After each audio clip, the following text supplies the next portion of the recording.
Quechotiva, memoria, patrimonio y comunicación. Un recorrido por la memoria de nuestro territorio.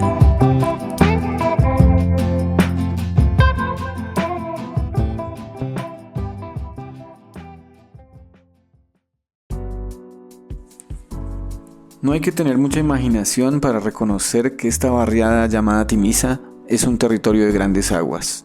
Para propios y extraños, visitar el Parque Metropolitano y sus alrededores genera una sensación de frescura natural.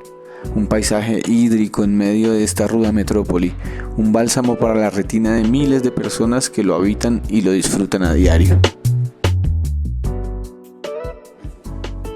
Viendo la importancia del agua en estos tiempos de racionamiento, quisimos explorar algunos recuerdos de resistencias ambientales y culturales suburbanas. Una pequeña pesquisa al territorio por medio de memorias, mitos y leyendas relacionadas al Parque Timisa y sus alrededores.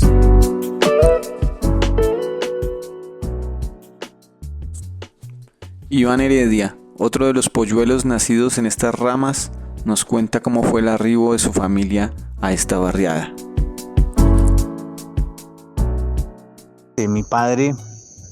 Mi padre vivía en el barrio 7 de agosto y él cogía en sus épocas de 15 años, cogían un bus que los dejaba en el barrio Musú, que en esa época, en los años 50, era el último barrio de Bogotá.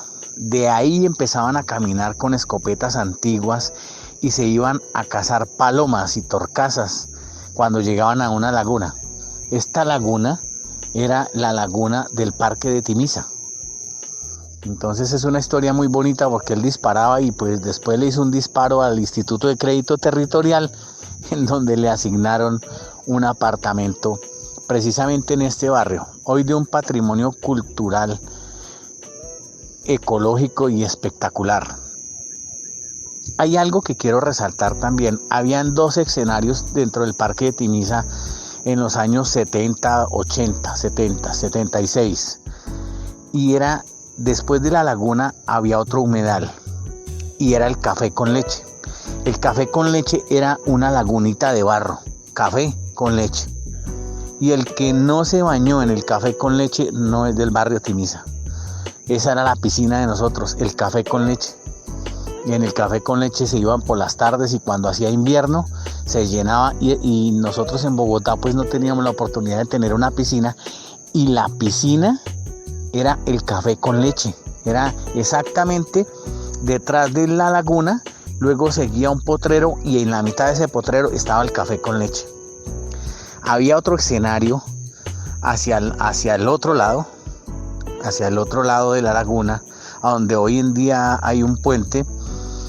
Habían algo que le decíamos el colchón. Los colchones eran como unas islas dentro del agua que tenían pasto grande y cañas.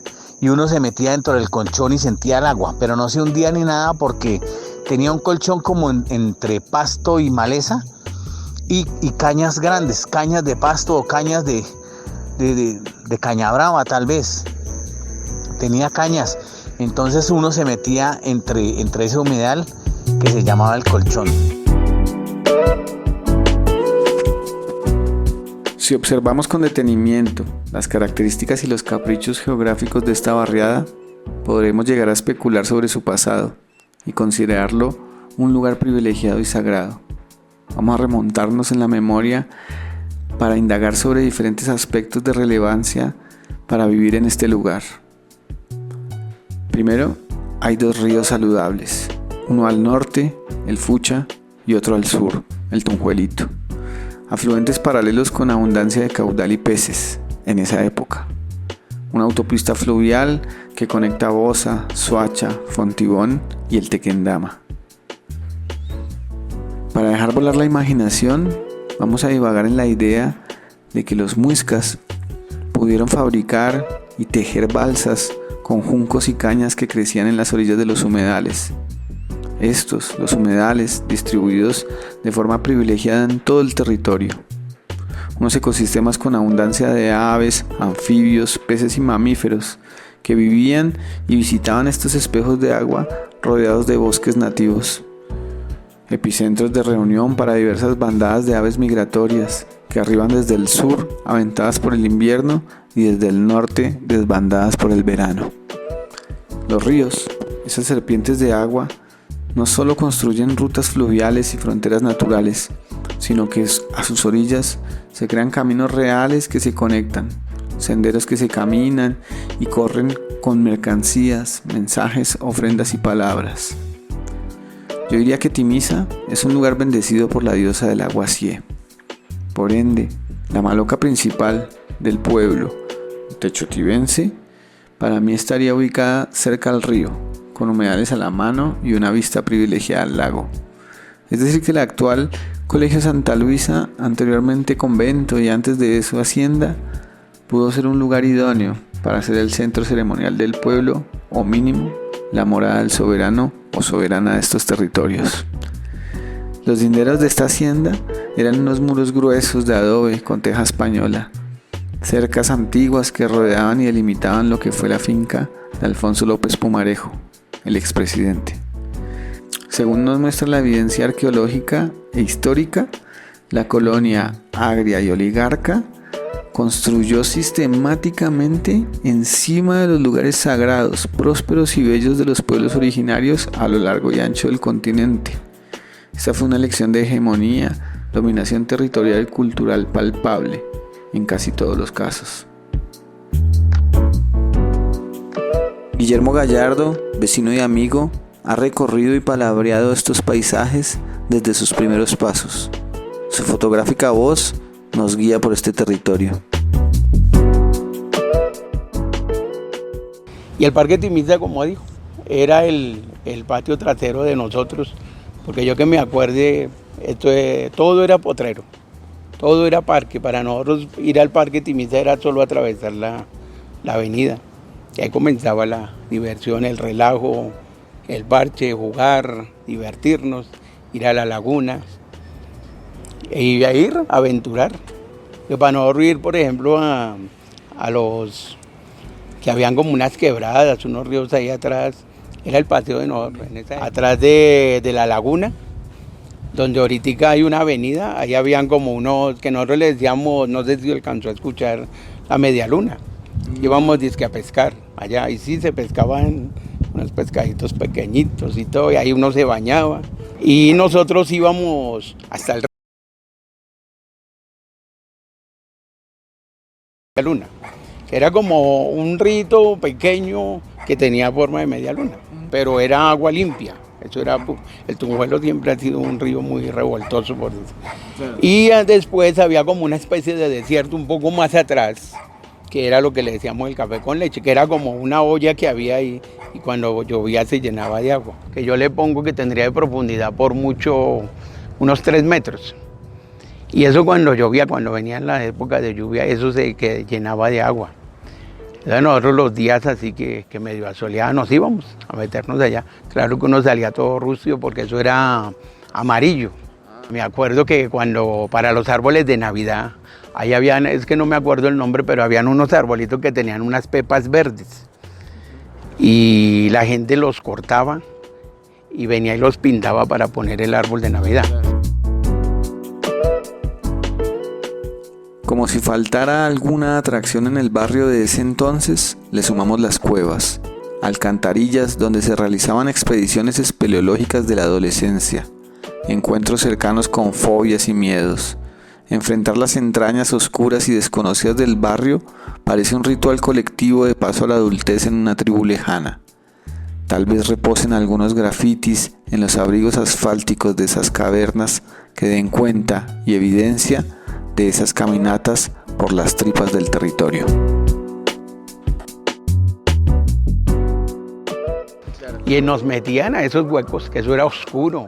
Pero eso era una aventura, era chévere. Uno que me acuerdo mucho es uno que uno se metía aquí ahorita uno que está al frente donde está el puente, el último puente que tiene la laguna. Ahí si usted mira hacia el frente, ahí está un hueco. Y ese salía a un basurero que está después de los edificios que están construidos después del Santa Luisa. Sí. ahí salía literalmente un basurero. Obviamente había basura y habían ratones y ratas tremendas, pero eso era toda una aventura para uno ir a esa zona. Y el otro, que entrábamos por la puerta principal del parque, que ahorita está ahí, y salíamos a la entrada de Carimagua, en una alcantarilla. Durábamos hasta más de media hora, 40 minutos así. Algunos con velas, solo iba una linterna. Era con velas y a oscuras. Y usted miraba hacia atrás desde adelante y no veía luz, no veía nada. Este acuífero que llamamos barrio alberga un lado oscuro, una cara de la moneda donde el territorio se convierte en una selva salvaje, especialmente para las mujeres que veían o habitaban de manera distinta estos espacios. Cuenta Clara Inés Torres que habían rumores de depredadores que se escondían en la espesura de la naturaleza, buscando asaltar la humanidad de parejas y mujeres. Venir en grupo era la única forma de poder disfrutar este lugar. Nací en Bogotá y fui criada en el barrio Carvajal, los alrededores del parque Timisa. Yo pertenecía a un equipo de baloncesto y el entrenador nos traía a darle vueltas al lago y hacer ejercicio. Entrenábamos los miércoles, los sábados y jugábamos los domingos. Y aparte de eso, pues antes de pertenecer al equipo, aquí había un parque de atracciones que tenían la rueda volante, tenía los pocillos, tenía caballos, tenía en qué montar uno, entonces uno se montaba en todo eso. Habían unos columpios y unas balanzas grandes y se montaban de a 4 personas. A mí la parte que más me gustaba era el puentecito que hay terminando el lago. Ahí usted se sube el puente y mira hacia el lago y ahí salían unas truchas grandes. De hecho, una vez el río se desbordó y salieron truchas para todos los lados porque estaba lloviendo mucho y se inundó. Toda esta parte se inundó y salían los pescados y venían personas con rayas, con atarrayas, con costales, a coger los pescados. Todo esto era lleno de árboles, donde están las mallas eran árboles. Y aparte de eso, donde está el CAI, de ahí para allá, donde están los colegios, ahí habían canchas de fútbol. Y uno no podía llegar sino hasta donde está el CADE de Timisa. Uno llegaba hasta ahí, de ahí para acá era puras canchas, pero pues las canchas eran solo la cancha y pelado y el pasto que crecía y el que no crecía, un poco limitados, pero hacían campeonatos y venían pues los esposos, los novios, los primos, los familiares que jugaban. Y pues sí, era el partido de fútbol, entonces se traía la olla al piqueteadero. Pues el parque tenía sus problemas porque como todo parque, en toda la vida, en todos los tiempos ha existido pues el miedo, la maldad, el temor, la historia. Entonces se tejían muchas cosas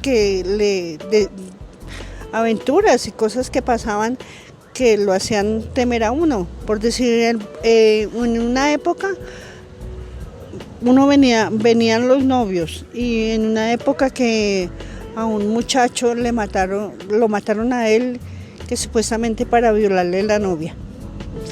Y pues eso fue una historia y una noticia que pues siempre a uno le creaba temor. De hecho, a mi mamá no me dejaba venir sola al parque, siempre tenía que venir con alguien, pero pues uno cuando es joven, como es arriesgado, pues uno se venía.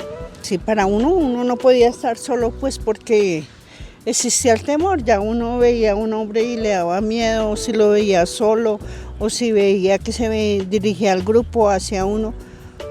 Entonces, y de hecho el parque tampoco tenía baños, en esa época no había baños, entonces también uno tenía que estar buscando alrededor a ver a dónde iba a ir al baño. Solo existía una entrada, cosas así que que no eran tan bonitas del parque. En cambio ahora que está cercado, hay vigilancia, hay baños, hay mejor estabilidad.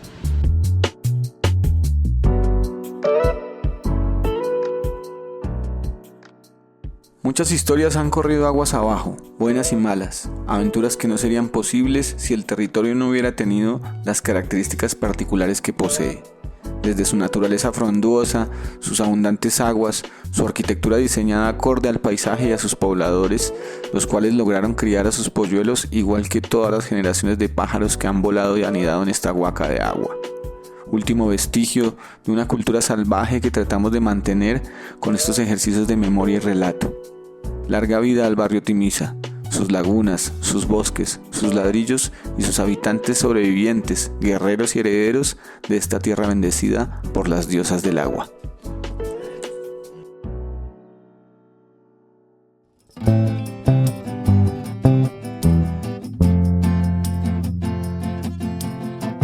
Techotiba, memoria, patrimonio y comunicación. Un recorrido por la memoria de nuestro territorio.